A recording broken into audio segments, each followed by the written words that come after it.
তাফসিরে দুররে মানসুর এবং তাফসিরে কুরতুবির ভিতরে উল্লেখ করা হয়েছে।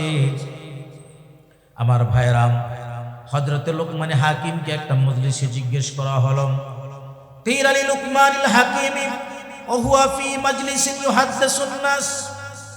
আমি যেমন আপনাদের সামনে কথা বলতেছি, লোকমান হাকিম মানুষের সামনে কথা বলতেছিল। লোকমান হাকিম যখন মানুষের সামনে কথা বলছিলেন, তখন মানুষেরা লোকমান হাকিমের দিকে তাকায় আছে। হঠাৎ করে মাঝখান থেকে একজন ব্যক্তি দাঁড়ায় গেল। দাঁড়ায় বলে, আলাস্তান্তাল্লাযী কুনতা তারআল গনামা, তুমি কি সেই ব্যক্তি নাকি আমি যখন ছোট্ট ছিলাম ছাগলের রাখালগিরি করতাম, ছাগল চড়াইতাম? আমার সাথে একজন লোকমান নামে একজন ব্যক্তি ছাগলের রাখাল ছিল, দেখতে ঠিক তোমার মতন। তুমি কি সেই লোকমান কিনা? লোকমান হাকিম সরাসরি বলে দিল, ক্বালা বালা, বলে আমি সেই লোকমান, তোমার ছোটবেলার ছাগলের রাখাল। জোরে বলি সুবহানাল্লাহ।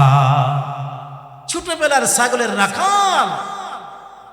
যুবক আশ্চর্যান্বিত হয়ে গেল, আমি তো ছাগলের রাখালই রয়ে গেলাম, তোমার মর্যাদা এত বেশি কিভাবে হলো?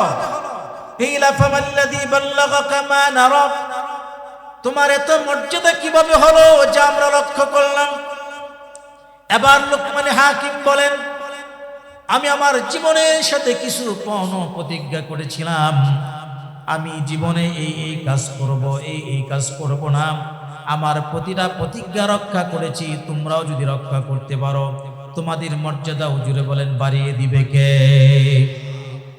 লোকমান হাকিম নিজের সাথে যে প্রতিশ্রুতিবদ্ধ হয়েছিলেন, যে অঙ্গীকার করেছিলেন, এক নম্বর হলো বিসিদকিল হাদিস।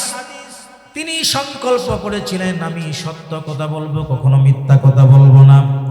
কি বলেন? মিথ্যা কথা সমাজের ভিতরে আছে না নাই? কম না বেশি? তিনি মিথ্যা কথা বলেননি, আল্লাহ তার মর্যাদা বৃদ্ধি করে দিয়েছেন। দুই নাম্বার, ওয়া আদাউল আমানাত, আমি আমার নিজের সাথে প্রতিজ্ঞাবদ্ধ হয়েছি, আমানতের খেয়ানত কখনো করব না। আমার কাছে যদি কোনো কিছু আমানত দিয়ে দেওয়া হয়, ওই আমানতের খেয়ানত আমি করব না। আমানতের খেয়ানত যারা করে তাদেরকে বলা হয় মুনাফিক। তাদেরকে কি বলে? আর মুনাফিকের ঠিকানা কি? ফিদ্দারকিল আসফালি মিনান নার, শুধু জাহান্নাম নয়, মুনাফিকদের জন্য জাহান্নামের সবচেয়ে নিকৃষ্ট স্তর। তাহলে আমার কাছে আমানত, আমার সন্তান আমার কাছে আমানত। সন্তান যদি ভুল পথে চলে যায়, আমি আমানতের খেয়ানতের কাঠগড়ায় দাঁড়িয়ে যেতে হবে। আমি সমাজের নেতা, সাধারণ জনগণ আমার কাছে আমানত। আমি যদি তাদের আমানত পুরা না করি, আল্লাহর কাঠগড়ায় আমাকে দাঁড়াতে হবে, ঠিক কিনা?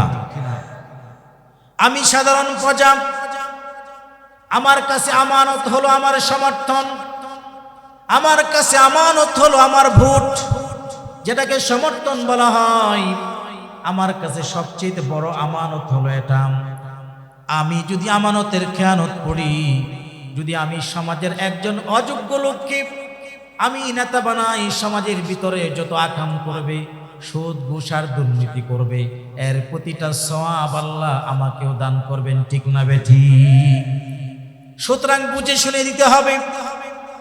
আপনার কাছে যে লোকটা সবচেয়ে ভালো মনে হয়, যেই লোকটা মানুষের সাথে গাদ্দারি করবে না, মানুষের সাথে মুনাফিকি করবে না, আমানতের খেয়ানত করবে না, কোরআনের বিরুদ্ধাচরণ করবে না, ইসলামের বিরুদ্ধাচরণ করবে না, সমাজের লোকদের খেদমত করবে, এমন একজন ব্যক্তিকে ভোট দাও, এটা আপনার কাছে আমানত, ঠিক কিনা? লোকমান হাকিম বলেন, আমি আমানতের খেয়ানত করি নাই, আল্লাহ আমার মর্যাদা বৃদ্ধি করে দিয়েছেন। তোমরাও যদি আমানতের খেয়ানত না করে আমানত যদি সংরক্ষণ করতে পারো, তোমাদের মর্যাদাও বাড়িয়ে দিবেন কে? লোকমান হাকিম বলেন, 3 নাম্বার, ওয়াতারকু মা লা ইয়াগনিনি, আমি আমার জীবনের সাথে প্রতিজ্ঞা করেছিলাম, আমি অনর্থক কথাবার্তা বলবো না। চা স্টলে বসার পরে অনর্থক কথা আছে না নাই? অনর্থক কথাবার্তা আমি জীবনেও বলবো না, আমি প্রতিজ্ঞা করেছিলাম। আমার প্রতিজ্ঞা আমি পালন করেছি। আল্লাহ পাক রব্বুল আলামিন আমাকে সম্মানিত করেছেন, মহিমান্বিত করেছেন। 4 নাম্বার ওয়াকাদ্দিল বাসারি, আমি আমার জীবনের সাথে প্রণ প্রতিজ্ঞা করেছি আমার দৃষ্টিকে সংযত রাখব, আমার দৃষ্টি খারাপ দিকে আমি নিবদ্ধ করব না, আমি খারাপ দিকে তাকাবো না। নবীজি বলেন, মান মালা আইনাহু মিনাল হারামি মালা আল্লাহু তাআলা ইয়াউমাল কিয়ামাতি আইনাহু মিনান নার। যে ব্যক্তি হারাম থেকে তার দৃষ্টিটাকে সংযত রাখবে, কিয়ামতের ময়দানে আল্লাহ পাক রব্বুল আলামিন তাকে জাহান্নাম থেকে মুক্তি দিয়ে দিবেন। সুবহানাল্লাহ। আমি আমার জীবনের সাথে সংকল্প করেছি 5 নাম্বার ওয়াকাফুল লিসান, আমি আমার জিহ্বাটাকে সংযত রাখবো, জিহ্বা দ্বারাতে কাউকে কষ্ট দিব না।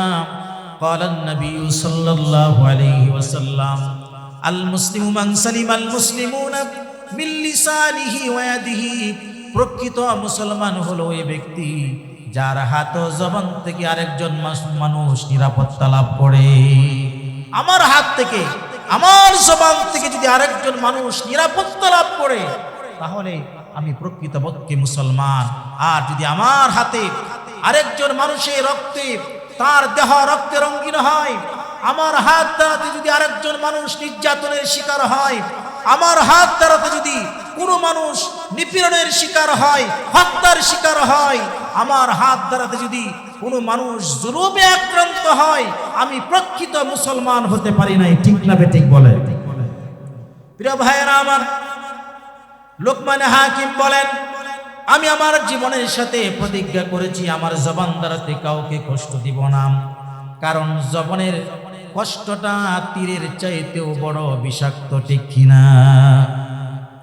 যারা হাতুস সিনানি লাহা ইলতিয়াম, যারা হাতুস সিনানি লাহা ইলতিয়াম ওয়ালা ইয়ালতামু মা জারাহাল লিসান। কেউ যদি তরবারি দ্বারাতে আঘাত করে ক্ষত বিক্ষত করে ফেলে, মেডিসিন সেবনের মাধ্যমে, ঔষধ সেবনের মাধ্যমে তার এই রোগটা নিরাময় হতে পারে, কিন্তু আমি আমার বন্ধুকে, আমার ভাইকে আমার এই জবান দ্বারাতে আঘাত করেছি, কষ্ট দিয়েছি, 5 বছর 10 বছর চলে যায়, আমার বন্ধুর দেওয়া কষ্টের কথা এখনো পর্যন্ত ভুলে যায় না, ঠিক কিনা? লোকমান হাকিম বলেন 6 নাম্বার, আমার জীবনের সাথে প্রতিজ্ঞা করেছিলাম ও আকলিল হালাল, আমার পেটের ভিতরে হালাল ঢুকাবো, পেটের ভিতরে আমি হারাম ঢুকাবো না। আমি আমার ওয়াদা রক্ষা করেছি, এই জন্য আল্লাহ আমার মর্যাদা বৃদ্ধি করে দিয়েছেন। আমরাও যদি হালাল ভক্ষণ করি, হারাম থেকে যদি দূরে থাকি, আমাদের মর্যাদাও বাড়িয়ে দিবেন কে? প্রিয় ভাইরা আমার 7 নাম্বার, লোকমান হাকিম বলেন ওয়াহিবতুল ফরজ, আমি আমার জীবনের সাথে প্রতিজ্ঞা করেছি আমার লজ্জাস্থানকে হারাম কাজে ব্যবহার করব না, আমার লজ্জাস্থান দ্বারা আমি হারাম করব না। আমি হেফাজত করেছি, আল্লাহ আমার মর্যাদা বৃদ্ধি করে দিয়েছেন। 8 নাম্বার ওয়াইকরামুদ দাইফি, আমার প্রতিজ্ঞা ছিল মেহমানদেরকে সম্মান করব। মেহমান বাড়িতে আসলেই অনেক মানুষ দেখা যায় অসন্তুষ্ট হয়ে যায়, মেহমান আসলে চেহারাটা কালো হয়ে যায়, অথচ মেহমান আপনার ঘরে আসা মানে মেহমান বরকত নিয়ে আপনার ঘরে চলে আসে, ঠিক কিনা? মেহমান আসলে খুশি হব, মেহমানদারি করানোটাও এটা পয়গম্বরদের সুন্নাত। সমস্ত পয়গম্বরগণ মেহমানদারি করতেন, মেহমানদারি পছন্দ করতেন। ওয়াইকরামুদ দাইফি, আমি মেহমানদারি করতাম। 9 নাম্বার ওয়াসসালাতু ফি ওয়াক্তিহা, আমি সময় মতো নামাজ পড়তাম। এই 9টা গুণ আমার ছিল, এই কারণে আল্লাহ আমার মর্যাদা বৃদ্ধি করে দিয়েছেন। তোমরাও যদি এই 9টা গুণ অর্জন করতে পারো, তোমাদের মর্যাদা আল্লাহ বৃদ্ধি করে দিবেন। আমরা এই মজলিসে যারা আছি, আমরাও যদি এই 9টা গুণ অর্জন করতে পারি, আমাদের মর্যাদা বৃদ্ধি করে দিবেন কে? আমার ভাইরা আসুন, লোকমান হাকিম, আল্লাহ পাক রব্বুল আলামিন তার নামে কোরআনের ভিতরে সূরা নাযিল করেছেন। লোকমান হাকিম তার সন্তানদেরকে কিছু নসিহত করেছিলেন। আমরাও তো আমাদের সন্তানদেরকে নসিহত করি। আমার কলিজার টুকরা দরের সন্তানেরা, তোমরা 2500 যেও না, সেখানে গন্ডগোল হচ্ছে। কারণ আমাদের সন্তানদেরকে সেফটি দেওয়ার জন্য আমরা সন্তানদেরকে সতর্ক করি কি করি না? লোকমানে হাকিমও তার সন্তানদেরকে সতর্ক করছেন, ও আমার আদরের সন্তানেরা, তোমরা এই কাজ করবা, এই কাজ করবা না। লোকমানে হাকিম তার সন্তানদেরকে যে নসিহত করেছিলেন, এই নসিহতগুলো আপনার আমার রব আল্লাহর কাছে এত পছন্দনীয় হয়েছে। লোকমানে হাকিম তার সন্তানের নসিহতগুলো আল্লাহ পাক কোরআনের আয়াত বানাইয়া সূরা লোকমানের ভিতরে আল্লাহ ঢুকিয়ে দিয়েছেন। সুবহানাল্লাহ। লোকমানে হাকিম কি এমন সুন্দর কথা বলেছেন তার সন্তানদেরকে, কি এমন দিক নির্দেশনা দিয়েছেন তার সন্তানদেরকে, যেগুলো আল্লাহর কাছে পছন্দ হয়েছে। আর আল্লাহ পাক নিজে এই পছন্দনীয় জিনিসগুলোকে পুরা বিশ্ববাসীর জন্য কোরআনের ভিতরে ঢুকিয়ে দিয়েছেন। জানার দরকার আছে না নাই? আজকে সব বলতে পারবো না। লোকমানে হাকিম তার সন্তানদেরকে নসিহত করেছিলেন 10টা। যেটা বলেন কয়টা? 10টা নসিহত আজকে বলতে পারবো না। তবে আমি আমার মসজিদে অর্থাৎ খোদাইবাড়ি মসজিদে এইভাবে ধারাবাহিক আলোচনা করে থাকি। কখনো আপনারা যদি যান বা সেখানে যারা থাকেন, সময় হয়তো কখনো বলবো, সেখানে আমরা জানতে পারবো। আজকে শুধু সূরা লোকমান থেকে লোকমানে হাকিম কি এমন নসিহত করেছিলেন সন্তানদেরকে, যেগুলো আল্লাহর কাছে পছন্দনীয় হয়েছে, এর থেকে 2টা নসিহত আপনাদের সামনে আলোচনা করব। সূরা লোকমানের যে আয়াতে কারিমা আমি তেলাওয়াত করেছি 13 এবং 14 নম্বর আয়াত। প্রিয় ভাইরা আমার, লোকমানে হাকিম তার সন্তানদেরকে বলছেন, ওয়াইদ ক্বালা লুকমানু লিইবনিহি ওয়া হুয়া ইয়াইদুহু ইয়া বুনাইয়া লা তুশরিক বিল্লাহ ইন্নাশ শিরকা লাযুলমুন আযীম।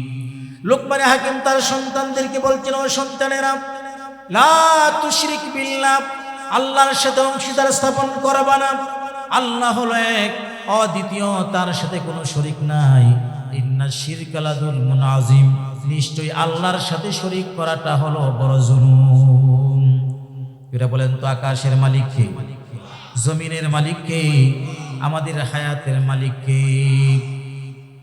আল্লাহ পাক রব্বুল আলামিন পবিত্র কোরআনে কারীমের সূরাতুল আল ইমরানের 189 নম্বর আয়াতে আল্লাহ পাক রব্বুল আলামিন বলেন,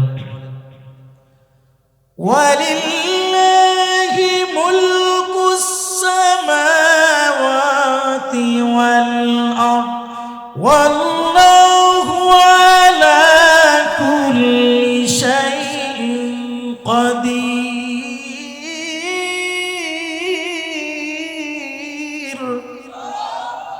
আল্লাহ পাক রব্বুল আলামিন বলেন, আকাশ এবং জমিনের রাজত্ব একমাত্র আল্লাহ পাক রব্বুল আলামিনের জন্য, আর তিনি সর্ব বিষয়ে শক্তিবান, ক্ষমতাধর। প্রিয় ভাইরা আমার, লোকমানে হাকিম তার সন্তানদেরকে প্রথম নসিহত করলেন, ও সন্তানের, আল্লাহর সাথে অংশীদার স্থাপন করবে না। আল্লাহ হলো তিনি যিনি তোমাদেরকে সৃষ্টি করলেন। আমরা এই পৃথিবীতে এক সময় ছিলাম না। সূরাত উদ্দাহরের 1 নম্বর আয়াতে আল্লাহ পাক রব্বুল আলামিন বলেন, হাল আতা আলাল ইনসানি হিনুম মিনাদ দাহরি লাম ইয়াকুন শাইআম মাযকুরা। আল্লাহ পাক রব্বুল আলামিন বলেন, মানুষেরা কি এই পৃথিবীর বুকে উল্লেখযোগ্য কোনো বস্তু ছিল নাকি? অর্থাৎ আমরা এই পৃথিবীতে উল্লেখযোগ্য কোনো বস্তু হিসাবে পরিগণিত ছিলাম না। আমরা ছিলাম নাপাক এক ফোঁটা পানির টুকরা। নাপাক এক ফোঁটা পানির টুকরা আমরা ছিলাম। আল্লাহ পাক সেই নাপাক পানির টুকরাটাকে আমাদের বাবার মাধ্যমে আমাদের মার রেহেমের ভিতরে আল্লাহ পাক রব্বুল আলামিন স্থাপন করলেন। কোরআনে কারীমের সূরাতুল মুমিনুনের ভিতরে 12 থেকে 14 নম্বর আয়াত আল্লাহ পাক রব্বুল আলামিন বললেন, ওয়ালাকাদ খালাকনাল ইনসানা মিন সুলালাতিন মিন তিন সুম্মা জাআলনাহু নুতফাতান সুম্মা খালাকনাল। আল্লাহ পাক রব্বুল আলামিন বলেন, ওয়ালাকাদ খালাকনাল ইনসানা মিন সুলালাতিন মিন তিন সুম্মা জাআলনাহু নুতফাতান ফি ক্বারারিম মাকিন ثم خلقنا النطفة علقة فخلقنا العلقة مضغة فخلقنا المضغة عظاما فكسونا العظام لحما আল্লাহ পাক রব্বুল আলামিন 7টা স্তরে আমাদেরকে সৃষ্টি করলেন। প্রথম আমরা ছিলাম মাটির সারাংশ, এর থেকে আল্লাহ পাক বীর্য বানাইলেন, না পাক এক ফোঁটা পানির টুকরা বানাইলেন। এই বীর্যটাকে আল্লাহ পাক রক্ত বানালেন, রক্ত থেকে আল্লাহ পাক মাংস পিণ্ড বানালেন। এই মাংসের উপরে আল্লাহ পাক আবার অস্থি দ্বারা আল্লাহ পাক স্থাপন করলেন, অস্থির উপর আবার মাংস দ্বারাতে প্রলেপ করলেন। এইভাবে আল্লাহ পাক রব্বুল আলামিন মাতৃগর্ভের ভিতরে আমাদের হাত দিলেন, আমাদের পা দিলেন, অঙ্গ প্রত্যঙ্গ দিলেন। এই 3টা অন্ধকারের ভিতরে আল্লাহ পাক আমাদেরকে লালন পালন করেছেন। সূরাতুজ জুমারের 6 নম্বর আয়াতে আল্লাহ পাক রব্বুল আলামিন বলেন, ইয়াখলুকুকুম ফি বুতুনি উম্মাহাতিকুম খালকাম মিন বা'দি খালকিন ফি যুলুমাতিন সালাস। 3টা অন্ধকারের ভিতরে আল্লাহ পাক রব্বুল আলামিন আমাদেরকে মাতৃগর্ভের ভিতরে আমাদেরকে বানাইলেন, আমাদেরকে স্থাপন করলেন। কয়টা অন্ধকারে? 3টা অন্ধকারে। একই তো পেটের দেয়াল, দ্বিতীয় নাম্বার হলো জরায়ু, 3 নাম্বার হলো ওই যে পানির পাতলা আবরণ। এই 3টা অন্ধকারের ভিতরে আল্লাহ পাক রব্বুল আলামিন বানাইলেন। শুধু তাই নয়, আমি যখন মার গর্ভের ভিতরে ছিলাম, আমার খাবারের মতন কোনো ব্যবস্থা কোনো বৈজ্ঞানিক করতে পারে নাই, পৃথিবীতে কেউ আবিষ্কার করতে পারে নাই মাতৃগর্ভের ভিতরে সন্তানের খাবারের ব্যবস্থা। আমি আল্লাহ পাক রব্বুল আলামিন কুদরতিভাবে আমার মায়ের যে নাভি আছে, আমার মায়ের নাভি আর সন্তানের নাভিকে কানেকশন জোড়া লাগাইয়া দিল আল্লাহ পাক রব্বুল আলামিন।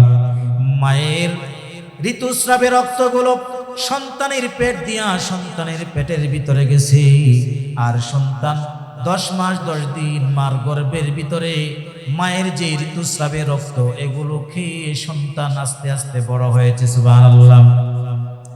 এই পৃথিবীতে যখন সন্তান আসলো, সন্তান আসার সাথে সাথে সন্তানের খাবার কি হবে কোনো বৈজ্ঞানিক আবিষ্কার করতে পারে নাই, কোনো চিকিৎসা বিজ্ঞানী আবিষ্কার করতে পারে নাই। আল্লাহ পাক রব্বুল আলামিন সন্তান জন্ম নেওয়ার আগ থেকে আল্লাহ পাক ওই সন্তানের খাবারটাকে রিজার্ভ রেখেছেন। মায়ের স্তনের ভিতরে সন্তানের খাবার রিজার্ভ রেখেছেন। আমাদের ফ্লাক্সের ভিতরে সর্বোচ্চ 12 থেকে 13 ঘন্টা বা 24 ঘন্টা এর বেশি গরম থাকে না, ফ্লাক্সের পানিটাও ঠান্ডা হয়ে যায়। কিন্তু আল্লাহ পাক রব্বুল আলামিন কুদরতি এমন খাবার আমার মার স্তনের ভিতরে দিয়ে দিলেন, পশ্চিম কালেও 1 সেকেন্ডের জন্য ওই খাবার ঠান্ডা হয় না, একেবারে গরম হয় না। যে খাবারটা সন্তান খেতে পারবে না, একেবারে ঠান্ডা হয় না। যে খাবারটা সন্তান খেলে সন্তানের পেটের মধ্যে অসুখ হয়ে যাবে, ওই খাবারটা আল্লাহ পাক এমন ভাবে সৃষ্টি করলেন। আর যদি স্তনের ভিতরে একটা ছিদ্র দেয়, সন্তান হঠাৎ করে টান দিলে তার কণ্ঠনালী আটকে যেতে পারে, দম বন্ধ হয়ে যেতে পারে। এই জন্য আল্লাহ পাক রব্বুল আলামিন একটা ছিদ্র দেয় নাই, সূক্ষ্ম 32টা ছিদ্র দিয়া আল্লাহ পাক রব্বুল আলামিন আস্তে আস্তে করে সন্তানকে দুধ পান করাইয়া ওই সন্তানকে আল্লাহ বড় করে দিয়েছেন। আল্লাহু আকবার। আল্লাহ বলছেন, লোকমানে হাকিম তার সন্তানদেরকে বলছেন, ও সন্তানেরা সাবধান, ওই আল্লাহর সাথে অংশীদার স্থাপন করবা না। দ্বিতীয় নাম্বার নসিহত হলো, ওয়াসাইনাল ইনসানা বিওয়ালিদাইহি হামালাতুহু উম্মুহু ওয়াহানান আলা ওয়াহনিন ওয়া ফিসালুহু ফি আমাইনি আনিশকুরু লি ওয়া লিওয়ালিদাইকা ইলাইয়াল মাসির। আল্লাহ পাক রব্বুল আলামিন বলছেন, ওয়াসাইনাল ইনসান, আমি মানুষদেরকে নসিহত করেছি, ওয়াজ করেছি, বিওয়ালিদাইহি, তাদের মা বাবার বিষয়ে, মা বাবার প্রতি যত্নবান হওয়ার জন্য আমি মানুষদেরকে নসিহত করেছি। ওয়াজ করেছেন, নসিহত করেছেন কে জুড়ে বলেন? স্বয়ং আল্লাহ নসিহত করতেছেন।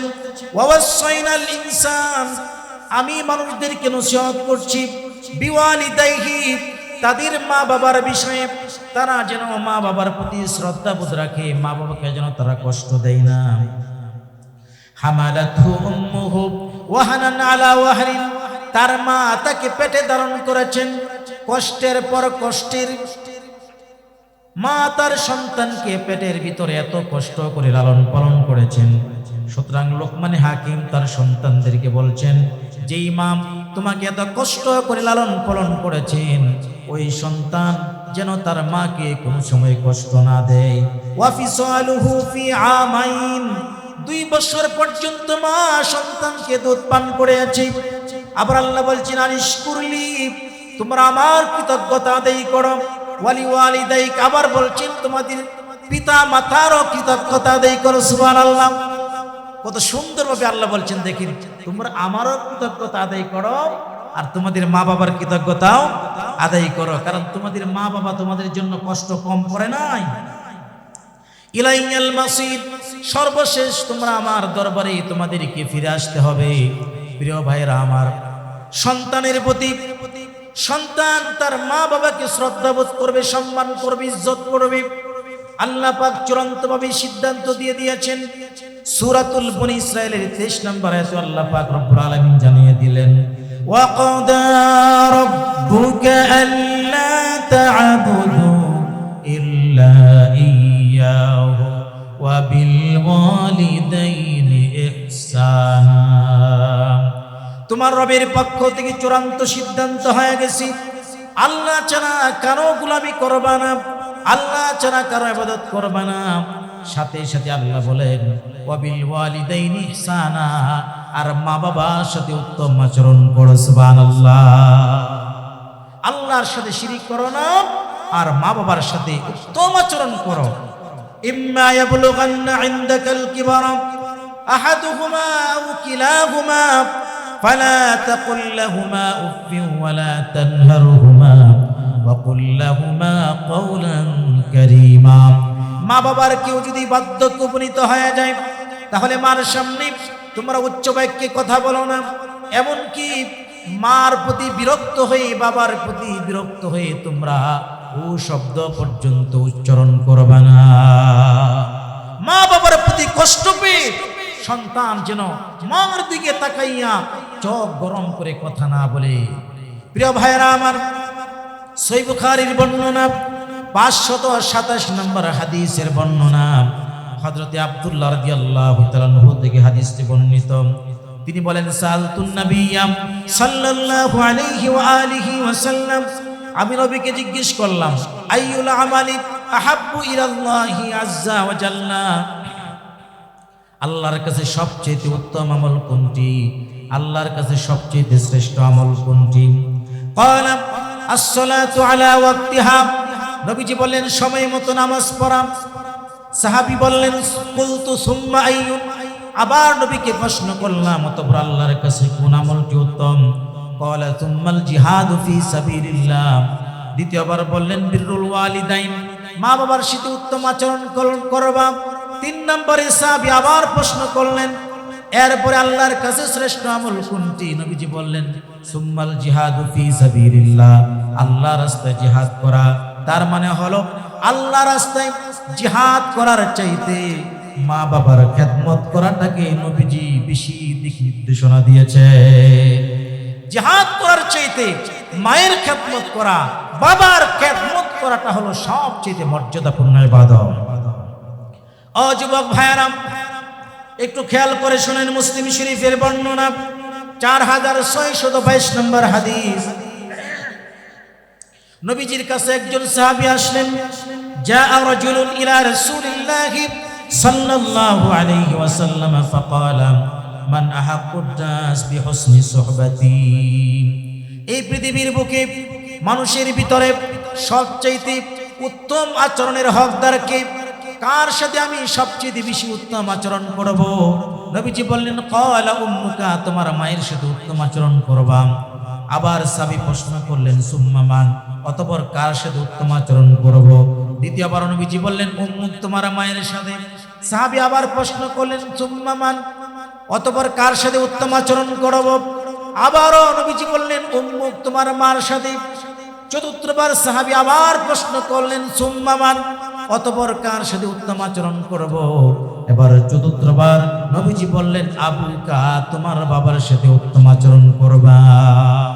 তার মানে হলো এই হাদিসের ভিতরে নবীজি মায়ের মর্যাদা বাবার থেকে 3 গুণ বেশি বৃদ্ধি করেছেন। কারণ আপনার আমার মা বাবার চাইতে 3টা কষ্ট বেশি করেছেন, যে কষ্টটা পৃথিবীর কোন বাবা করে না। সন্তান গর্ভে ধারণ করেছে কে? আর চুজো বলেন, কোন বাবা এই কাজটা করতে পেরেছে? কিয়ামত পর্যন্ত পারবে না। আহা, সন্তান যখন গর্ভের ভিতরে, মায়ের কত কষ্ট। প্রিয় ভাইয়েরা আমার, দিলটাকে একটু নরম করে দেই। কেমন কষ্ট আপনার জন্য আমার জন্য মা করেছেন। আমার পেটের ভিতরে, মার পেটের ভিতরে আমি যখন ছিলাম, মা আমাকে নিয়ে, মা একটা জীবিত মানুষ আর একটা জীবিত মানুষ নিয়ে মা চলাফেরা করেছে। মা ঠিক মতো খাইতে পারে নাই, ঘুমাইতে পারে নাই, চলাফেরা করতে পারে নাই। সন্তানের হাত হয়েছে, পা হয়েছে, অঙ্গ প্রত্যঙ্গ হয়েছে। সন্তান হাত দাঁড়াতে মাকে গুতা দিয়েছে, পা দাঁড়াতে গুতা দিয়েছে, মার কলিজার ভিতরে আঘাত লেগেছে। মা সহ্য করতে পারে নাই, একবার বসে আর একবার দাঁড়াই আর একবার শুয়ে থেকে অস্বস্তি মনে হয়। মা এমন কষ্ট উপনীত হয়, সারাটা রাত চলে যায়, মায়ের যন্ত্রণা সহ্য করতে পারে না। কেমন যন্ত্রণা, মা ছাড়া পৃথিবীর কেউ বুঝতে পারবে না, বুঝাইতেও পারবে না। প্রিয় ভাইয়েরা আমার, সন্তান যখন প্রসবের সময় হয়ে যায়, ডেলিভারির সময় যখন হয়ে যায়, কেমন কষ্ট আপনার আমার মার হয়েছে। চুলচেরা কষ্ট, এমন কষ্ট যেটা পৃথিবীর কেউ সহ্য করতে পারবে না, মা জাতি ছাড়া। একটা মানুষের পুরা শরীর সমস্ত হাড়গুলো যদি একসাথে ভেঙে দেওয়া হয়, সব হাড়গুলো যদি একসাথে গুঁড়া করে দেওয়া হয়, কেমন কষ্ট হবে। এর চেয়ে বেশি কষ্ট আপনার আমার মার হয় যখন আপনার আমার মা সন্তানকে ভূমিষ্ঠ করতে যায়। ডেলিভারির সময়টা যখন হয়ে যায়, মা চিৎকার করতে থাকে, প্রতিবেশীদেরকে ডাক দিয়া বলে, ও প্রতিবেশীরা, আমার কষ্ট আর সহ্য হয় না, তোমরা আমার গলাটাকে কেটে ফেলো, আমার পেটটা ফেরে ফেলো, আর সহ্য হয় না। প্রতিবেশীরা ডাক দিয়া বলে, একটু অপেক্ষা করো, আর একটু ধৈর্য ধারণ করো, একটু পরেই তোমার কলিজার টুকরা নারী ছেড়াদন তোমার বুকে ফিরে আসবে। কতক্ষণ পরে যখন সন্তানটা দুনিয়ার জমিনে চলে আসে, মা তো বেহুশ। সন্তানের কত মাস আর পরেই তো সন্তান কান্না শুরু করে দেয়।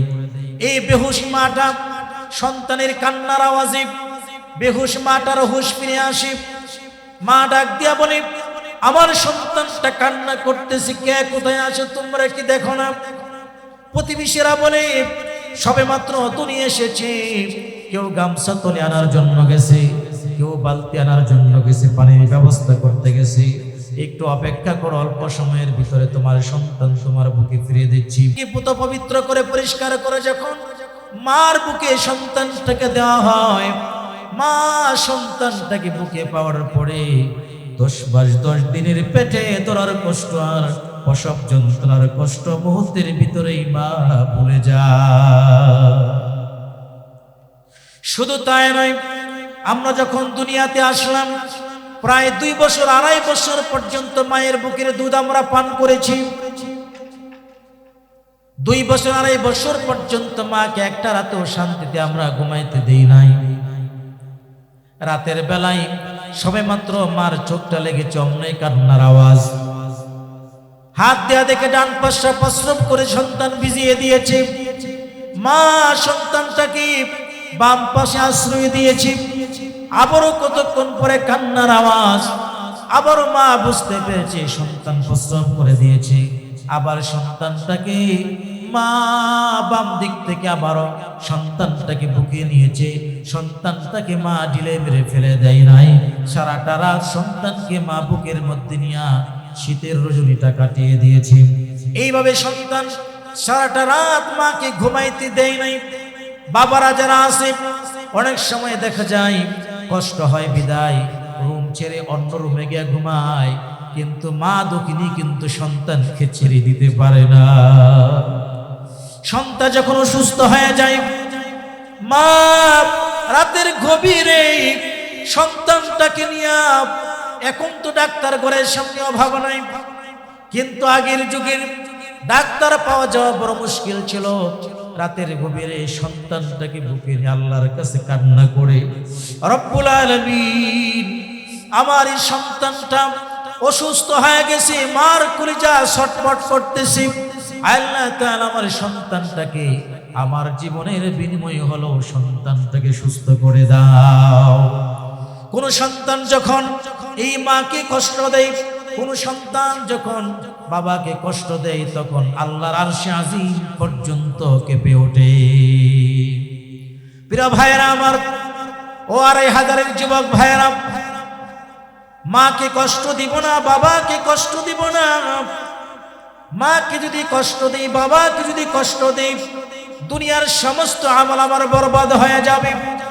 আমি যত বড় আল্লাহর ওলি হই না কেন, যত বড় আমি বুজুর্গ হই না কেন, যত বড় শাইখুল হাদিস হই না কেন, আমার মা যদি আমার প্রতি অসন্তুষ্ট হয়, মার জবান দিয়া যে বের হয়, মার জবান দিয়া যে বস্তুটা বের হয়, সাথে সাথে ওই দোয়াটা আল্লাহর দরবারে কবুল হয়ে যায়।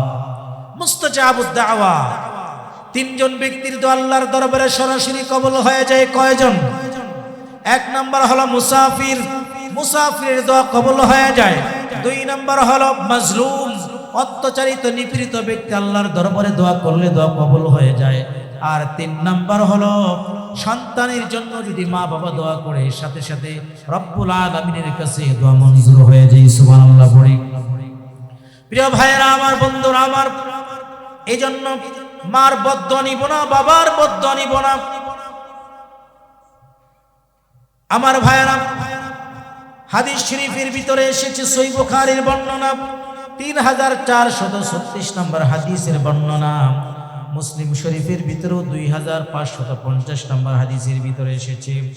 বিখ্যাত সাহাবী হযরতে আবু হুরায়রা রাদিয়াল্লাহু তাআলা আনহু থেকে হাদিসটি বর্ণিত। নবীজি বলেন, লাম ইয়াতাকাল্লাম ফিল মাহদি ইল্লা সালাসা, তিনটা শিশু, দুগ্ধ শিশু মায়ের কোলে থেকে বড় মানুষের মতন কথা বলেছেন। সুবহানাল্লাহ বলি। তিনটা দুধের শিশু মার কোল থেকে বড় মানুষের মতন কথা বলেছিলেন। ঈসা ইবনে মারইয়াম, এক নাম্বার হলো হযরত ঈসা আলাইহিস সালাম, দুই নাম্বার হলো সাহিব জুরাইজ। জুরাইজ হলো একজন আল্লাহর ওলি, খানকা বানাইয়া মানুষদেরকে দ্বীনের দাওয়াত দেয়, মানুষদেরকে নিয়ে ইবাদত করে, জিকির আজকার করে। ওয়া কানা জুরাইজ রাজুলান আবিদান, জুরাইজ একজন আল্লাহর খাস গোলাম ছিলেন, আবেদ ছিলেন। ফাত্তাখাযা সাওমাতান ফাকানা ফিহা ফাআতাতুহু উম্মুহু ওয়া হুয়া ইউসাল্লি, ওই ইবাদতখানার মধ্যে তিনি ইবাদত করতেছিলেন। ঠিক সেই মুহূর্তে হযরত জুরাইজ আল্লাহর ওলির মা চলে আসলো। ওয়া হুয়া ইউসাল্লি, তিনি নামাজে দণ্ডায়মান ছিলেন। ফাকালাত ইয়া জুরাইজ, ফাকালা উম্মি ওয়া সালাতি, মা যখন ডাকতেছে, জুরাইজ চিন্তা করে, হায় রে, একদিকে আমার মা ডাকতেছে, আরেকদিকে রব্বে কারীমের কদমে আমি সিজদারত আছি, এখন কি আমি সিজদা ছেড়ে দিয়া মার ডাকে সাড়া দিব, নাকি মার ডাকে সাড়া না দিয়ে আল্লাহর কদমে সিজদা করব? দ্বিধাদ্বন্দ্বে পড়ে গেলেন, সিদ্ধান্ত গ্রহণ করলেন আল্লাহর কদমে আমি সিজদা দিব। এরপরে এই দিন ঘটনা চলে গেল। ফাকবালা আলা সালাতিহি, ফাকবালা আলা সালাতিহি ফানসারাফা সুম্মা আতাতু ফাকালাত ইয়া জুরাইজ, আবার আরেকদিন আসলো, ডাক দিয়া বলে, ও জুরাইজ, আমার কলিজার টুকরা সন্তান, শোনো, তোমার মা এসেছে। ফাকালা উম্মি ওয়া সালাতি, তিনি বললেন আমার মা, আরেকদিকে আমি নামাজরত অবস্থায় আছি। ফাকবালা আলা সালাতি, তিনি নামাজের দিকে গুরুত্ব দিলেন। ফাকালাত, দেখেন, মা ৩ দিন এসেছে, ৩ দিন যখন মার ডাকে সাড়া দেয় নাই, মা যদি এই জবান দিয়া বদদোয়া এটাও কবুল হয়ে যায়, দোয়া দিলে এটাও কবুল হয়ে যায়। দেখেন, জুরাইজ কিন্তু একজন আল্লাহর ওলি, তিনি কিন্তু ইবাদত করতেছেন, ভিন্ন কোনো পথে তিনি ছিলেন না, কিন্তু মা কষ্ট পাইছে, লগে লগে বদদোয়া দিয়ে দিয়েছে। কি বদদোয়া? ফাকালাত আল্লাহুম্মা লা তুমিতহু হাত্তা তুরিয়াহু উজুহুল মুমিসাত। আয় আল্লাহ, বেশ্যা নারীর চেহারা না দেখাইয়া যেন আমার সন্তানের মৃত্যু না হয়। নাউজুবিল্লাহ পড়ে বদ্ধ হয়ে গেছে, কিন্তু আল্লাহর দরবারে বদ্ধ কবুল হয়ে গেছে। সুবহানাল্লাহ পড়ে। এবার জুরাইজের বিরুদ্ধে অপবাদ রটাইয়া দিল। জুরাইজ একটা মেয়ের সাথে জিনা করেছে, ফসল হিসেবে একটা বাচ্চা হয়েছে। এই বাচ্চাটা নিয়ে বাদশার দরবারে গেছে। এই যে দেখতেছেন খানকার ভিতরে জিকির করে আল্লাহর ওলি, ওই আল্লাহর ওলি এই অঘটন ঘটাইছে। আর এখন তো যদি কোনো আলেমের বিরুদ্ধে, কোনো হুজুরের বিরুদ্ধে যদি একটু সাধারণ কিছু শুনতে পাই, এরপর এটাকে তিল থেকে তাল বানাইয়া সমস্ত চা স্টলগুলো তারা ক্যাম্পাসার শুরু করে দেয়। ঠিক না বে ঠিক বলেন? আমার ভাইয়েরা একটু পাইছে, এবার বাদশাহ এসে তার খানকে ঘুরাইয়া দিল, ভেঙ্গে চুরমার করে দিল। বাদশার খানকা, বাদশাহ যখন খানকাকে ভেঙ্গে দিল, এবার জুরাইজ বলে আমার অপরাধটা কি তো আমি বুঝলাম না। অপরাধ জানেন না? বলছে না, আমার অপরাধটা কি এটা তো আপনি জানাবেন, এরপরে আর আমাকে যা করার আপনি করেন। পরে আরেকজন বলতেছে আপনার অপরাধ হলো ওই যে সন্তানটা দেখা যায় ওই নারীর কোলে, আপনি নাকি ওই নারীর সাথে ব্যভিচার করেছেন, ফসল হিসেবে সন্তানটা হয়েছে। বলে তাই নাকি? আচ্ছা, তাহলে সন্তানটাকে আমার দিকে আনো, সন্তানটাকে আমার কাছে আনো, সন্তানটাকে ডাকো। প্রিয় ভাইয়েরা আমার, সন্তানটাকে কাছে আনা হলো, দুধের সন্তান। ওই সন্তানটা যখন কাছে আসলো, এবার জুরাইজ ডাক দিয়ে বলে, ওরে সন্তান, সত্য কথা প্রকাশ করে দাও, তোমার বাবার নামটা বলে দাও। ক্বালা লিসসাবী মান আবুকা, শিশুকে ডাক দিয়ে বলে তোমার পিতাকে।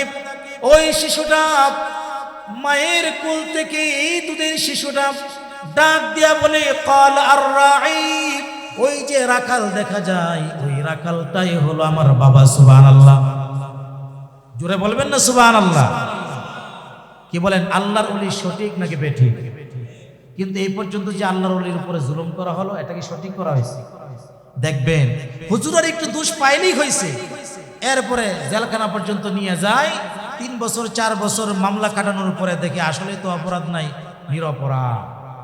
এই যে 4 বছর পরে 3 বছর ধরে প্রমাণ হলো লোকটা নিরপরাধ, এই 3 বছর পর্যন্ত তাকে যে জেলের ভাত খাওয়াইলেন, তাকে কষ্ট দিলেন, এই কষ্টের জন্য আপনি যে জালেম হলেন, আপনার উপরে কেমন আল্লাহ পাক শাস্তি দিবেন কিয়ামতের ময়দানে, এটাও কিন্তু বোঝাপড় আল্লাহর কাছে আপনাদের আছে। সুতরাং সাবধান, ওলামায়ে কেরামদের বিরুদ্ধে কথা বলতে জবানটাকে আগে কয়েকবার জিজ্ঞেস করে নেবেন আমি কার বিরুদ্ধে কথা বলতেছি। প্রিয় ভাইরা আমার, বাদশা এসে বলে হুজুর ভুল হয়ে গেছে, এবার বলেন আপনার খানকাটা যেটা আমরা ভাঙছি, এটা স্বর্ণ দিয়ে বাদাই করে দিব নাকি রূপা দিয়ে বাদাই করে দিব? বলে হুজুর কি লাগবে আপনার বলেন, কি বড় বিল্ডিং লাগবে, আপনার বড় মাদ্রাসা করে দিই, ওইটাই করে দিই, ওইটাই করে দিই? হুজুর বলে না, আমার এগুলো কিছু প্রয়োজন নাই। জোরাইজ বলে আমার খানকা আগে যেভাবে ছিল নরমাল সেভাবেই করে দেন, স্বর্ণের দরকার নাই, রূপার দরকার নাই। এই হাদিস দ্বারাতে প্রমাণ হয়ে গেল, মা যদি মুখ থেকে জবান দিয়ে যদি বদ্ধ বের করে ফেলে, আল্লাহর দরবারে কবুল হয়ে যায়। প্রিয় ভাইয়েরা আমার, আল্লাহর নবী বিশ্বনবী মহানবী রাসূলুল্লাহ নবী সাল্লাল্লাহু আলাইহি ওয়াসাল্লাম তিনি মাকে কেমন সম্মান করেছিলেন, বাবাকে কেমন সম্মান করেছিলেন, আবু দাউদ শরীফের 5144 নম্বর হাদিসের বর্ণনা, তিরমিজি শরীফের 2736 নম্বর হাদিসের বর্ণনা, আব্দুল্লাহ ইবনে জাফর রাদিয়াল্লাহু তাআলা আনহু থেকে বর্ণিত। একবার নবীজি সাহাবায়ে কেরামদের সামনে বসা ছিলেন, আকবারাত হালিমাতুস সাদিয়া আলা রাসূলিল্লাহি সাল্লাল্লাহু আলাইহি ওয়াসাল্লাম ফাবাসাতা লাহা রিদাহু, নবীজির সামনে আসলেন একজন মহিলা, নাম হলো হালিমাতুস সাদিয়া। নবীজি তার চাদরটা শরীর থেকে খুলে চাদরটা তার পায়ের নিচে বিছিয়ে দিলেন। ওয়া আজলাসা আলাইহা ওয়া আজলাসাহা আলাইহি, ওই মহিলা ওই নারী নবীজির চাদর মুবারক উপরে বসলেন। ওয়া আতাহা আতান, নবীজি দীর্ঘক্ষণ কথা বললেন, তাকে হাদিয়া তোহফা দিলেন। ফালাম্মা আদবারাত ক্বালা আসহাবুহু, ওই নারী যখন চলে গেলেন, সাহাবায়ে কেরাম জিজ্ঞেস করলেন ইয়া রাসূলুল্লাহি মান হাদিহি, কে এই নারী, কেমন সৌভাগ্যশালী নারী, যেই নারী যার কদমের নিচে বিশ্বনবীর চাদর শোভা পায়। নবীজি সাল্লাল্লাহু আলাইহি ওয়াসাল্লাম তার চোখ থেকে পানির ফোঁটাগুলো বের হয়ে গেল। সাহাবীদেরকে ডাক দিয়ে বলে, সাহাবীরা রে, আমি আমার জীবনে মায়ের আদর পাই নাই, কারণ আমি আমার জীবনে বাবার আদর পাই নাই। আমি যখন মায়ের গর্ভে ছিলাম তখন আমার বাবা চিরদিনের জন্য দুনিয়া থেকে বিদায় নিয়ে চলে যায়। দুনিয়াতে সন্তানেরা মার কোলে ওঠে, বাবার কোলে ওঠে। একটু তাকবীর দিব জোরে, নারে তাকবীর, আর একটু জোরে নারে তাকবীর। প্রিয় ভাইয়েরা আমার, আজকের এই দুনিয়ার জমিনে, আজকের দুনিয়াতে আমরা বার কোলে উঠি, বাবার কোলে উঠি, বাবার হাত ধরে ধরে আমরা মাহফিলে যাই, মসজিদে যাই, বাজারে যাই, ঠিক কিনা বলেন? কিন্তু আল্লাহর পয়গম্বর বিশ্বনবী জীবনে কোনোদিন বাবার কোলে উঠতে পারে নাই। নবীজি জীবনে কোনোদিন মার কোলে উঠতে পারে নাই। জীবনে নবীজি কোনোদিন মার কোলে উঠলেও কিছুদিন মাত্র, মা বেশি দিন দুধও পান করাইতে পারে নাই। নবীজি সাল্লাল্লাহু আলাইহি ওয়াসাল্লাম যখন মক্কার বালকেরা, নবীজি সাল্লাল্লাহু আলাইহি ওয়াসাল্লাম যখন দুধমা হালিমাতুস সাদিয়ার অধীনে ছিলেন দীর্ঘদিন পর্যন্ত, এরপর যখন মার কাছে আসলেন 6 বছর 7 বছরের বালক আল্লাহর পয়গম্বর বিশ্বনবী, তখন মক্কার বালকদের সাথে বিকাল বেলা ঘুরতে গেলেন। তারা তো ছাগল চড়ায় বা খেলাধুলা করে, খেলাধুলা করার জন্য গেলেন। নবীজি খেলেন না, শুধু দেখেন, দৃশ্যগুলো দেখেন। সন্ধ্যা যখন হয়ে গেল, বালকদের বাবার আসলো, সন্তানগুলোকে কোলে নিল, বাড়িতে চলে গেল। এতিম মুহাম্মদ বসে বসে কান্না করতেছে। আমার সাথীদের বাবারা এসে গেছে, কোলে নিয়ে আদর করে চুমা দিয়ে বাড়িতে চলে গেছে, কিন্তু আমার বাবা কেন আসে না? আজকে যদি আমার বাবা না আসে তাহলে আমি আমার বাড়িতে যাব না। প্রিয় ভাইয়েরা আমার, সন্তানটা বাড়িতে যায় না। সন্ধ্যা হয়ে গেল, মা আমিনা বড় টেনশনে পড়ে গেলেন, মা আমিনা বড় পেরেশান হয়ে গেলেন। এখনো পর্যন্ত সন্তানটা আসে নাই। দৌড় শুরু করলেন। রাস্তায় যাকে পায় তাকে জিজ্ঞেস করে, তোমরা কি আমার মুহাম্মদকে দেখেছো নাকি? একজন বলে, মুহাম্মদকে চিনি না, তবে একটা সন্তান বাবা বাবা বলে কান্না করতেছে, গিয়া দেখো। হালিমাতুস হযরতে আমা আমিনা সেখানে গেলেন। মা আমিনা গিয়া দেখে সন্তানটা বাবা বাবা বলে কান্না করে। সন্তানটাকে কোলে জড়ায় নিলেন, ডাক দিয়ে বলেন, ব্যাপার কি বাবা? কি তোমার দুঃখ, কি কষ্ট তোমার মনে, আমাকে বলো। বলে, মক্কার সন্তানেরা আমার সাথী সঙ্গীরা বাবার কোলে উঠে বাড়িতে চলে গেছে, কিন্তু আমার বাবা কেন আসে না? আমার বাবা কেন আমাকে কোলে নেই না? আজকে যদি আমার বাবা না আসে আমি বাড়িতে যাব না। মা আমিনা দীর্ঘদিন পর্যন্ত স্বামী হারার যন্ত্রণা, কষ্ট চাপা দিয়া, বুকের ভিতরে চাপা দিয়া রেখেছিলেন। কিন্তু সন্তানের মুখে স্বামীর কথা শুনে এবার তার অন্তরের ভিতরে কষ্ট জাগ্রত হলো। ডাক দিয়ে বলে, বাবারে, তোর বাবা তো নাই, তোর বাবা তো মারা গেছে। বলে, আমি আমার বাবার কবরের কাছে যাব। আব্দুল মুত্তালিবকে ডাক দিয়া বলে, আপনার নাতি কি পাগলামি শুরু করেছে দেখেন। বলে, কি? বলে, বাবার কবরের কাছে নাকি যাবে। বলে, যাও, উন্নয়মানকে সাথে নিয়ে বাবার কবরটা জিয়ারত করে নিয়ে আসো, বাবার কবরটা দেখায় নিয়ে আসো। প্রিয় ভাইয়েরা আমার, মনটাকে একটু নরম করে দিই। ও বাবা হারা সন্তানেরা, তোমরা যারা বাবাকে হারিয়েছো, বাবা হারার যন্ত্রণা কত বেশি যে সন্তান বাবাকে হারাইছে তারা বুঝে। কারণ আমি নিজেও আমার বাবাকে হারিয়েছি। কিশোরগঞ্জে কত মাহফিল, এই মাহফিলে সিজনে এখনো কিশোরগঞ্জে অনেকগুলো মাহফিল আমার আছে। যখনই রওনা হই বারবার বাবার ফোন আসতো, কতক্ষণ লাগবে তোমার আসতে, আমার সাথে দেখা করবে। কিন্তু আজকে 3টা বছর হয়ে গেল, বাবার ফোন থেকে আর কোনো ফোন আসে না। আমাদের বাড়ির পাশে বাজারে গিয়ে দেখলাম বাবা অপেক্ষা করতেছে আমার সাথে দেখা করার জন্য। এখন বাজারে যায়, দোকান থেকে ওই দোকানে যায়, আমার বাবার সাথীরা যারা ছিল তাদেরকে দেখি, বাবাকে দেখি না। নবীজির ভিতরে কেমন কষ্ট ছিল। নবীজি আমার ডাক দিয়ে বলেন, মা আমার বাবার কবরের কাছে আমি যেতে চাই। উম্মে আইমানকে সাথে দিয়া আব্দুল মুত্তালিব পাঠিয়ে দিলেন বাবার কবর জিয়ারত করার জন্য। বাবার কবরের পাশে গিয়া এতিম নবী সোয়ারি থেকে লাফ দিয়ে নেমে গেলেন। লাফ দিয়ে নেমে যাইয়া বাবার কবরের পাশে দাঁড়াইয়া নবী আবার চিৎকার করে কাঁদে, ও বাবা, মক্কার কত সন্তানেরা কে বের হয়েছিল আমার সাথে কথা বলবা, এখন কেন তুমি কথা বলো না? কি হয়েছে একটু কথা আমার সাথে বলো। সন্তান এইভাবে ছোট্ট বাচ্চা যখন বাবা হারা হইয়া এভাবে বাবার লাশের সামনে কান্না করে, কেউ কিন্তু সহ্য করতে পারে না। নবী আমার 6 বছর 7 বছরের বাবার কবরের পাশে কান্না করে, বাবা একটু আমাকে বুকে জড়ায় দাও, একটু আমাকে কুলে দাও, তোমার কুলে আমি উঠতে চাই। গাইবি থেকে আওয়াজ আসলো, আমেনা মুহাম্মদকে এখান থেকে নিয়ে যাও। মুহাম্মদের কান্না আকাশবাসীও সহ্য করতে পারছে না, জমিনবাসীও সহ্য করতে পারছে না। মা আমেনা জোর করে এতিম মুহাম্মদকে এখান থেকে নিয়ে গেলেন, মক্কার উদ্দেশ্যে রওনা হয়ে গেলেন। মক্কা এবং মদিনার মাঝখানে একটা জায়গার নাম হলো আবওয়া। ওই আবওয়া নামক জায়গাতে যখন পৌঁছে গেলেন, মা আমেনা তিনি প্রচন্ড মাথা যন্ত্রণা শুরু হয়ে গেল। উম্মে আইমানকে ডাক দিয়া বলে, যাত্রা বিরতি কর, আর একটা কদম সামনের দিকে বাড়াইতে পারবো না, এখনই অবস্থান করা, আমার অবস্থা ভালো না। সেখানেই তিনি বসে গেলেন। ডাক দিয়ে উম্মে আইমানের হাতটা ধরে ডাক দিয়ে বলে, উম্মে আইমান রে, মুহাম্মদের কপালটা বড় খারাপ, জীবনে কোনোদিন বাবার করে উঠতে পারে নাই। আজকে বাবার কবর জিয়ারত করতে এসে আমার মন সাক্ষী দেয় চিরদিনের জন্য মাকেও হারিয়ে ফেলবে। উম্মে আইমানও কান্না করতেছে, মা আমেনাও কান্না করে, এতিম নবীও কান্না করে।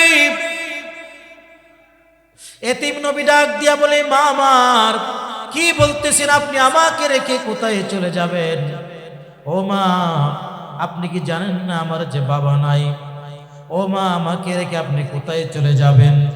এই কথা বলতেছি, হঠাৎ করে লক্ষ্য করে দেখি মা আমেনার দেহটা নিতর হয়ে গেছে, নিস্তব্ধ হয়ে গেছে, বা আমেনার দেহ থেকে রুহটা বের হয়ে গেছে। মা আমেনা কথা বলে না। নবী আবার ডাক দিয়া বলে, মা কেন কথা বলো না?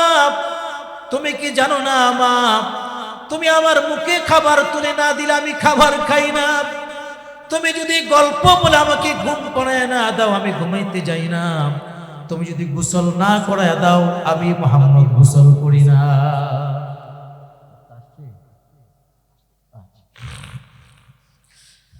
এতিম নবী আমার কান্না করতেছি, ও মা কেন, কি হয়েছে? আমাকে রেখে তুমি কোথায় চলে যাও গো মা? উম্মে আইমানও কান্না করে। কতক্ষণ পরে দাফন কাফন করার পরে সন্তানটাকে উম্মে আইমান নিয়ে বাড়ির উদ্দেশ্যে রওনা হয়ে গেল। আব্দুল মুত্তালিব অপেক্ষা করতেছে, তার পুত্রবধূ আর নাতি আসবে, কিন্তু দূর থেকে দেখা যায় সারিতে 2 জন দেখা যায়, তার পুত্রবধূকে দেখা যায় না।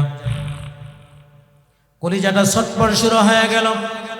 কাছে আসলো নবী আমার, 6 বছর 7 বছরের বালক সারি থেকে লাফ দিয়ে নেমে যায়। আব্দুল মুত্তালিব দাদার কোলে উঠে ডাক দিয়ে বলে, দাদা আমার বাবা দুনিয়াতে নাই, আমার বাবা আমাকে ছেড়ে আগে চলে গেছে, আজকে আমার মাও চলে গেছে। ও দাদা, আমি কাকে দেখে বাঁচবো? কে আমার মুখে খাবার তুলে দিবে?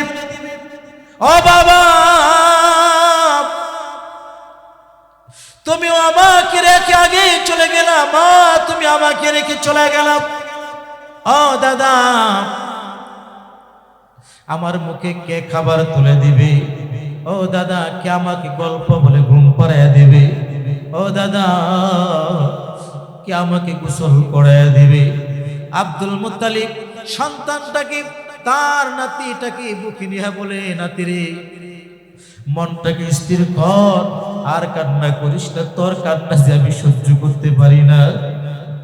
তুই কোনো চিন্তা করবি না, আজকে থেকে আমি তোর মা, আজকে থেকে আমি তোর বাবা, আমি তোর সাথে ওয়াদাবদ্ধ হলাম, যতদিন আমি আব্দুল মুত্তালিব জীবিত থাকবো ততদিন পর্যন্ত আমি আগে তোর মুখে খাবার তুলে দিবে, এরপরে আমি আব্দুল মুত্তালিব খাবার খাবো। আমি তোকে আগে ঘুম পড়াবো, এরপর আমি ঘুমাইতে যাইব। আগে তোকে আমি গোসল করাবো, এরপরে আমি গোসল করব। এইভাবে কিছুদিন পরে আবারও তার দাদা আব্দুল মুত্তালিব দুনিয়া থেকে বিদায় নিয়ে চলে যায়। প্রিয় ভাইরা আমার, বন্ধুরা আমার, এজন্য বাবা বড় সম্পদ, মা বড় সম্পদ। এই মজলিসের ভিতরে অনেকের মা নাই, এই মজলিসের ভিতরে অনেকের বাবা নাই। আজকে মার জন্য, বাবার জন্য প্রাণ খুলে দোয়া করব। এই যুব সমাজের আয়োজনে আজকের এই মাহফিল তখনই সফল হবে যখন আমরা এই মাহফিল থেকে প্রতিজ্ঞাবদ্ধ হব, যার জীবনে কোনোদিন মাকে কষ্ট দিব না, বাবাকে কষ্ট দিব না। রাজি আছি সকলেই? আরেকটু জুড়ে বলেন, সকলে রাজি আছি? আল্লাহ পাক কবুল করো। আপনার আমার নবী বলেন, তিরমিজি শরীফের 1899 নম্বর হাদিসের বর্ণনা, রিদার রব্বি ফি রিদাল ওয়ালিদি ওয়া সাকাতার রব্বি ফি সাকাতিল ওয়ালিদি। মা বাপ যদি কোনো সন্তানের প্রতি সন্তুষ্ট হয়, আল্লাহ সন্তুষ্ট হয়ে যায়। আর মা বাপ যদি কোনো সন্তানের প্রতি অসন্তুষ্ট হয়ে যায়, তাহলে আল্লাহ পাক রব্বুল আলামিন তার প্রতি অসন্তুষ্ট হয়ে যায়। এজন্য আল্লাহকে যদি আমরা সন্তুষ্ট করতে চাই, তাহলে মা বাবাকে কষ্ট দেওয়া যাবে না। মার কথা শুনতে হবে, বাবার কথা শুনতে হবে। প্রিয় ভাইয়েরা আমার, আল্লাহর নবীর একজন বিখ্যাত সাহাবী হযরত আবু হুরায়রা রাদিয়াল্লাহু তাআলা আনহু, তিনি ইসলাম ধর্ম গ্রহণ করলেন। সহিহ মুসলিমের ভিতরে এসেছে 2491 নম্বর হাদিসের বর্ণনা। নবীজি সাল্লাল্লাহু আলাইহি সাল্লামের দরবারে হযরত আবু হুরায়রা আসলেন। তিনি হাদিসটি রওয়ায়াত করলেন। তিনি বললেন যে আমার মা মুশরিকা, আমি মুসলমান হওয়ার কারণে আমার মা আমাকে আঘাত করলো। নবীর কথা শুনি আমার মার কলিজার ভিতরে যেন যন্ত্রণা শুরু হয়ে গেল। আল্লাহর কথা আমার মা শুনতে পারে না, কলিজার ভিতরে যন্ত্রণা শুরু হয়ে গেল। এই জন্য মা আমার ঘর থেকে বের করে দিয়েছি, নবীকে অনেক গালিমন্দ করেছি। নবীজি সাল্লাল্লাহু আলাইহি সাল্লামের দরবারে আসলেন। হযরত আবু হুরায়রা রাদিয়াল্লাহু তাআলা আনহু বলেন, ফাতাইতু রাসূলুল্লাহ সাল্লাল্লাহু আলাইহি ওয়াসাল্লাম, আমি নবীজির দরবারে আসলাম। ওয়া আনা আবকি, কান্না করতে করতে আমি নবীজির দরবারে আসলাম। বলতো, ইয়া রাসূলুল্লাহ, ইন্নী কুনতু আদউ উম্মি ইলাল ইসলাম ফাতাআবা আলাইয়া। আমি আমার মাকে ইসলাম ধর্ম গ্রহণের জন্য দাওয়াত দিলাম, মা আমার কথা শুনলো না। মা বরং গালি বন্ধ করে আমাকে ঘর থেকে বের করে দিল। নবীজি ডাক দিয়া বলেন, তোমার মা তোমাকে মেরেছে, আমি নবীর কিছুই করার নাই, বিচার করার কোনো ক্ষমতা নাই। চিন্তা করেন, মা মুশরিকা আর নবী বলছেন তোমার মা তোমাকে মেরেছে, আমি নবীর বিচার করার কোনো ক্ষমতা নাই। অথচ তদানীন্তন আমলের আল্লাহর নবী ছিলেন সুপ্রিম পাওয়ার, তিনি ছিলেন পৃথিবীর সবচেয়ে বড় শাসক, পুরা পৃথিবী যিনি শাসন করেছে। আল্লাহর পয়গম্বর বিশ্বনবী রাসূল করিম সাল্লাল্লাহু আলাইহি ওয়াসাল্লামের দরবারে আবু হুরায়রা রাদিয়াল্লাহু তাআলা আনহু আগমন করে বললেন, হে নবী, আমি আমার মার জন্য নালিশ করার জন্য আসি নাই, তবে কেন এসেছ? আপনি আমার মার জন্য দোয়া করেন। ফাদউল্লাহ আইয়াহদি উম্মা আবি হুরায়রা, আমার মাকে যেন আল্লাহ পাক হেদায়েত দান করেন, এই জন্য আপনি দোয়া করেন। ফাকাল রাসূলুল্লাহ সাল্লাল্লাহু আলাইহি ওয়াসাল্লাম, নবীজি দোয়া করলেন, আল্লাহুম্মা হাদি উম্মি আবি হুরায়রা, আল্লাহ আবু হুরায়রার মাকে আপনি হেদায়েত দান করেন, আবু হুরায়রার মাকে আপনি হেদায়েত দান করেন। নবী আমার দোয়া করতেছে, আমি ঘর থেকে বের হয়ে দৌড় দিলাম, ফাখরাজতু মুস্তাবশিরান, আমি আনন্দ চিত্রে খুশি হয়ে আমি আমার বাড়ি থেকে দৌড় দিলাম। আমি দেখতে চাই আমি কি আমার বাড়িতে আগে যেতে পারি, নাকি আমি আমার বাড়িতে যাওয়ার আগে রাহমাতুল লিল আলামিনের দোয়া আমার বাড়ি আমার গন্তব্যে আগে পৌঁছে যায়। আমি যখন বাড়িতে চলে গেলাম, আমার দরজার কিনারায় বসলাম। আমি যখন দরজার কিনারায় থামলাম, দরজায় নক করলাম, ফাসামি'তু উম্মি খাশখাশাতা কদামি, আমি ভিতর থেকে আমার মার কদমের আওয়াজ আমি শুনতে পাইলাম। মা আমাকে বলতেছে, ফাকালাত মাকানাকা ইয়া আবা হুরায়রা, ওগো আমার কলিজার টুকরা সন্তান আবু হুরায়রা, তুমি একটু অপেক্ষা করো, আমি আসতেছি। আবু হুরায়রা মনে মনে বলেন, আমি যে দৌড়ায় আমার বাড়িতে আসলাম, আমি দেখতে চেয়েছিলাম আমায় কি আগে বাড়িতে পৌঁছতে পারি নাকি আমার দোয়া রাহমাতুল লিল আলামিনের দোয়া আমার বাড়িতে পৌঁছে যায়। আমি আমার মার কণ্ঠ থেকে কুফরিয়াতের শিরিকের কোনো গন্ধ পাই নাই, বরং আমি আমার মার কণ্ঠ থেকে তাওহীদের সুঘ্রাণ পেয়েছি। সুবহানাল্লাহ। আমার বুঝতে বাকি নাই, আমি আমার বাড়িতে আসার আগে আগে রাহমাতুল লিল আলামিনের দোয়া আমার বাড়ি পর্যন্ত পৌঁছে গিয়েছে। মা আমার দরজাটা খুললাম, বুড়া মহিলা, লক্ষ্য করে দেখলাম টপ টপ করে পানির ফোঁটাগুলো চুল বেয়ে বেয়ে পড়তেছে। মা আমার ডাক দিয়ে বলে, সন্তান রে, আমি তোর সাথে অনেক রূঢ় আচরণ করলাম, খারাপ আচরণ করেছি, তোকে অনেক কষ্ট দিয়েছি, মারধরও আমি করেছি, এরপরে একটা বাড়ির জন্য তুমি আমার সাথে বেয়াদবিমূলক কোনো আচরণ করো নাই। আমি বুঝতে পেরেছি তুমি এমন কোন দরবারে যাও নাই, এমন কোন কদমে তুমি তোমার মাতাকে শিরকে রাখো নাই, যেখানে যাওয়ার পরে আমাকে বলে যাইবা বা আমার উপরে আমার কথার উপরে তুমি কথা বলবো। আমি বুঝতে পেরেছি যে লোকটার কাছে গিয়েছো, এই লোকটা পৃথিবীর ভিতরে শ্রেষ্ঠ পুরুষ, এই পৃথিবীর ভিতরে এই লোকের চাইতে আর বড় লোক হতে পারে না, সুতরাং আমাকে ওই লোকের কাছে নিয়ে যাও।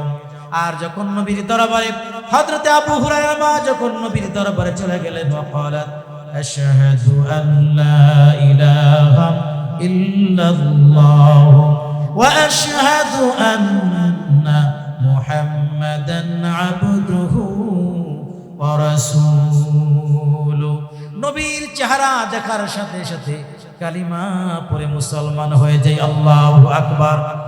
প্রিয় ভাইয়েরা আমার, এই জন্য মার কি কষ্ট দিব না, বাবা কি কষ্ট দিব না। নবীজি বলেন, আল জান্নাতু তাহতা কদামিল উম্মাহাত, তোমাদের মায়ের পায়ের নিচে আল্লাহর তৈরি জান্নাত।